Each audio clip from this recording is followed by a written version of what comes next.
Hey everybody, this is Dave. Today I wanted to talk about the CampScrambler. So this is a juiced CampScrambler, and I wanted to do a quick review on it. First, let's get to a place where we can do a little bit of reviewing, and then we'll talk about the bike, its features, what changes I've made, and that sort of thing. So the CampScrambler is an electric bike. It's a fat electric bike. It's a moped style bike, right? So you got the big old tires, the 20-inch tires by 4-inch in the front. It's a pretty cool look. That's what you like. So you get this type of bicycle if you're looking to do more throttle than pedaling. Pedaling's not the most comfortable on it, just due to the seat orientation. And you get a lot. You get a lot for the price. So, just taking a look at the bike itself. This CampScrambler, it's got a lot going for it. Specs real quick. Front suspension, no rear suspension. We do have a 750 watt motor in the rear. It is a Bafang motor. The controller is a 25 amp controller. We have a 15 amp hour battery at 52 volts, so that gives us 768 watt hours of range. Pretty cool. 4-inch tires, 20-inch. It does come with a front headlight. The only thing that I've changed is the rear tire, just due to I popped the rear tire. It comes with CST tires. They're okay. A lot of people have said they're absolute garbage. I don't think they're absolute garbage. You do need to slime your tires, though. They will get a ton of punctures in them. If there's a puncture vine out there, it's going to find your tire, and you're going to get a puncture. So I've had this bike for about 6 months, and it's worked extremely well. I got it for $1,250. That's a pretty good price. So just the battery and the motor and the controller and the display, I mean, that's going to run you like $700 or $800, depending on. I mean, maybe not quite that much, but you know, you get a lot for what you got. We do also have hydraulic disc brakes. They're Logan, so I'd never heard of that brand before. Doesn't seem like there's a lot of like how-tos, like bleed your brakes online about something like that. So that's good to know. But the bike itself has a fairly cheap derailleur, but it's functional. It does bounce around a little bit when you get on the more rocky stuff. And really, that's the bike. What I love about this bike is how simple it is. It's all bicycle parts. You can swap out stuff. Under the seat, you have your controller. Just take off a few bolts under the back, and you can just swap it out super easy. It uses an XT60 connection, so if you need to put on a different type of battery, you can definitely do that, or you can keep the stock battery. I love that about it. I think the worst part about this bike, in my opinion, would be how they programmed the controller. You can't reprogram the controller, unfortunately. And the display, here's what the display looks like. There's 2 modes. There's going to be this mode, the standard mode. You push the plus button and the power button. You get to the advanced mode. Get some cool stuff here. You get the, let's see if I can reset this real quick. We'll see what kind of watt hours per mile we're getting when we're just putting through. You also have your controller temperature. Lots of good stuff. But let's talk about some issues, the main issue with this bike. The main issue with this bike is the controller. And it provides good power, so when you throttle, it's going to give you 20 amps worth of power. And when you pedal and throttle, if you put this at, so there's 5, I should probably mention that. There's 5 modes. I guess there's 6 modes. And then race mode. So you have eco mode, which is just like a really easy one, 1 through 3. Then you have sport mode, I think, and then race mode. Race mode gives you 25 amps worth of power. So if I were to start going and I pedal, I have 25 amps. You definitely can't see that, but that's what you're getting. So you get 25 amps when you're pedaling, 20 amps on the throttle only. And the thing about this controller is that it's temperamental. Like right there, I hit the throttle and it took about 2 seconds for it to respond. And that's the biggest issue with this controller, is that it's unreliable. I just don't know when it's going to be going and when it's not going to be going, because when you pedal and then you start to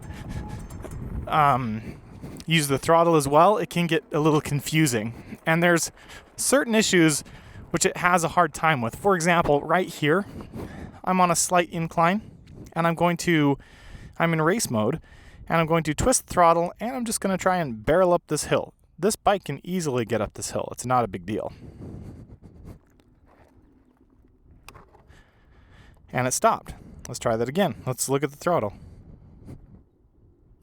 Nothing. Throttle again. Nothing. Let's switch it over, see what kind of amperage we're getting.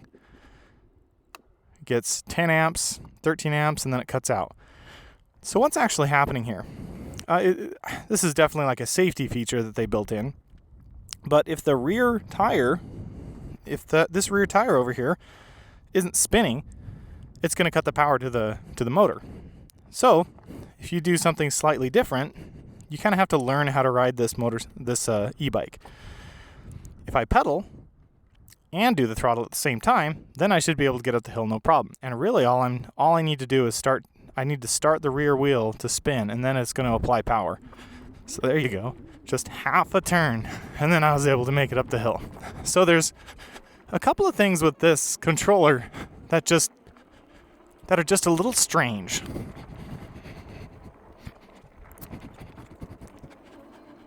So let's just head over here. But that's really that's my complaint with this bike. The controller, you have to learn how to ride with the controller.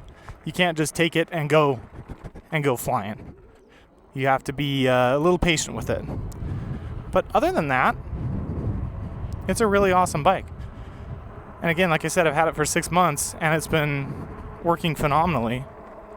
I've taken it on a bunch of different places. So a lot of times I'll take it here. We can do a speed test really quick. So throttle only. Took about 2 seconds to kick in there. Again, that's this weird controller thing. So we hit 20 miles an hour, but if I start pedaling in race mode, even though I'm in like a super low gear, so there's no torque sensors, cadence only, I'm going to increase to about 26 miles per hour. And that top speed's 28 miles an hour. I weigh 200 pounds, I'm 6 feet tall.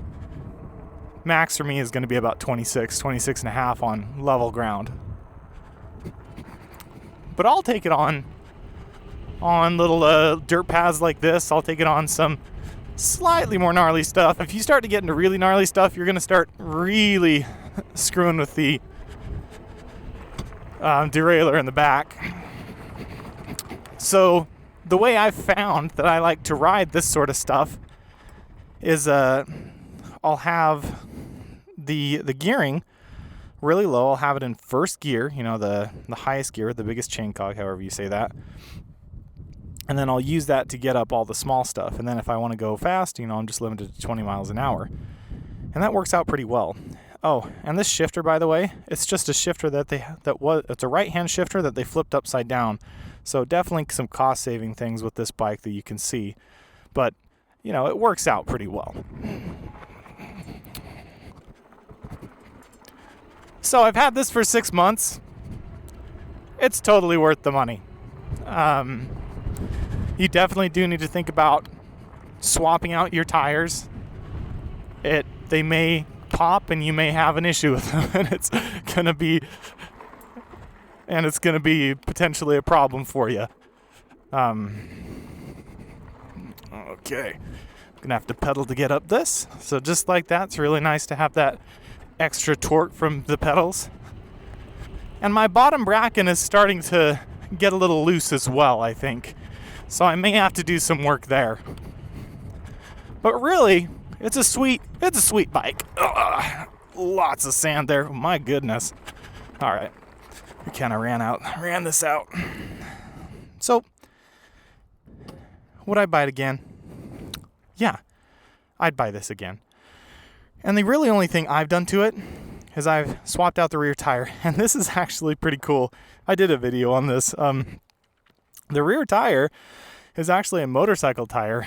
I got a Shinko Golden Boy 244. It's a 3-inch wide, 3.00 by 16, so it's a 16-inch tire.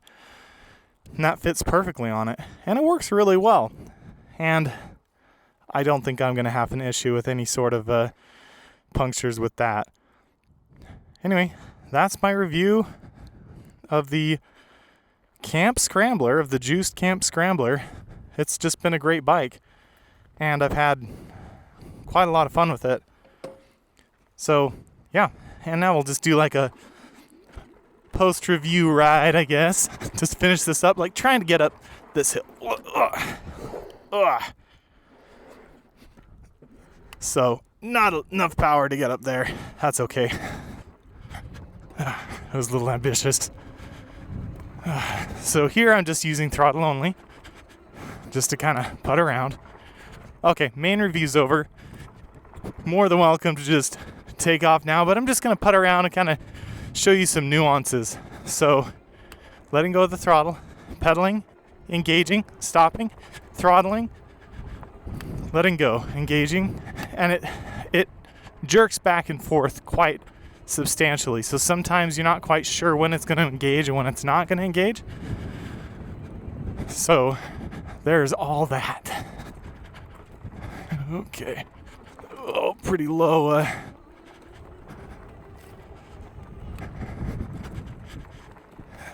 Pretty low traction areas. Pretty sandy over here. I guess they're building a disc golf course over here, which is pretty cool. Anywho, but it's super fun just to kick around. I've explored the trails around here so much more with an e-bike. If you've never had an e-bike before, or you're looking to get your first e-bike, 100% recommended. I really like the fat tire versions for sure. They're quite fun because you can hit a little bit of sand. If I had a slightly, bigger tire, it might be easier to hit sand. Sand's still pretty tough, especially really deep sand. This doesn't quite have enough power to go through deep sand. It could be because I haven't really made my tires work for that. I still have, I'm running like 22 PSI in each one of these, and they could be much lower, especially for sand. Whoop. Okay. All right. Let's talk about range just a little bit. It's a 15 amp hour battery. It does pretty well. Range is a big part of bikes, and I needed to have a decent amount of range. I didn't want to worry about, having so much range anxiety that there was going to be an issue. So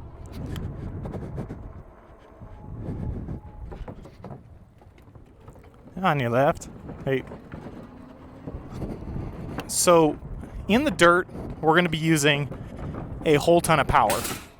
So right now, I'm at 40 watt hours a mile. Now that's a lot. 40 watt hours a mile is quite a bit. If I'm just cruising here, I'm going to get maybe 18 to 20 watt hours a mile. If I'm cruising at 100%, it's going to just cap me out, and it's going to be great. One of the most awesome features with this bike is the fact that I have a cruise control.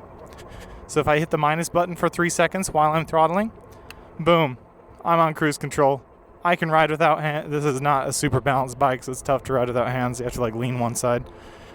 But you can ride, one-handed ride. And you can just cruise around with cruise control at 20 miles an hour, which is the speed limit of the trails, and it's absolutely fantastic. I use it for commuting all the time. I love the fact that I have cruise control on my bicycle. Heck, my motorcycle doesn't even have cruise control, so this is fantastic. And I'm also testing my audio setup. There's quite a bit of wind right here, so it'll be interesting to see if we're getting a lot of wind noise. Speed limit 20 miles an hour.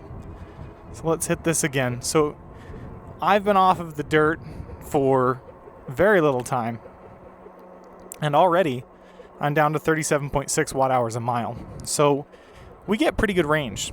Normally, if I'm doing throttle only and I'm not doing crazy stuff like I was doing back there, or, you know, just in the dirt, spinning the tire, keeping it at 1,000, you know, keeping the wattage way up for a long time, I'm going to get much better range. I'll get about 25 watt hours a mile. And I have about 600 watt hours to work with. So it's a 768 watt hour battery, but you're never going to use all of that. 650, 600 is probably about as much as you're going to get.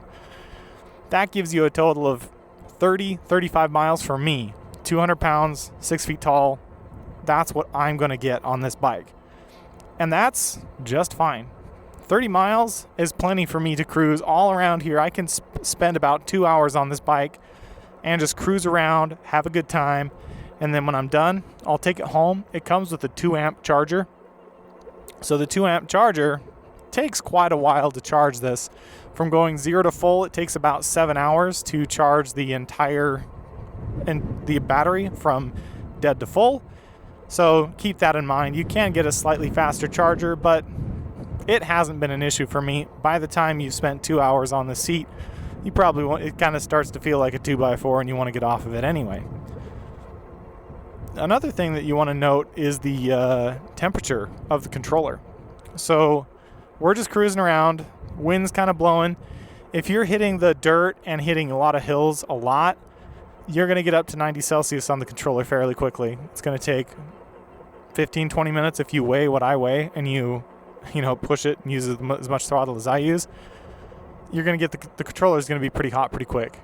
Right now it's about 90 degrees over here, and the controller is sitting right around 70 degrees Celsius, which is fine. That's great. That's a good operating temperature for this. But once you hit 90 Celsius on the controller, it starts flashing, which I assume means it's getting too hot. I'm pretty sure on the manual it wants you to be under 80 Celsius, but I think it can go all the way up to 100 Celsius. Don't quote me on that. Check the manual for the Juice CampScrambler, but that's where you want to be. So under 70 is just fine for this controller. So that's this piece. So I started this video with a full charge, and it still looks incredibly full. So if we take a look, I'm 1 bar down. I've got plenty of juice left to do whatever I want. I'm actually going to flip around and I want to test it going backwards and see how bad the wind is, because I'm going with the wind. Let's go against the wind, see how that feels. All right, throttle it up. Engage cruise control, so hold the minus button for 3 seconds. 1, 2, 3. Cruise control is enabled. Now we can just cruise around on here. And again, this is pretty fantastic. The throttle does feel like it has only a few modes. Like there's like 25, 50, 75, and 100. I don't know how many there actually are. Maybe there's only 3. But you don't have a lot of modularity in the throttle. And I think that's the way with a lot of these like half twist throttles.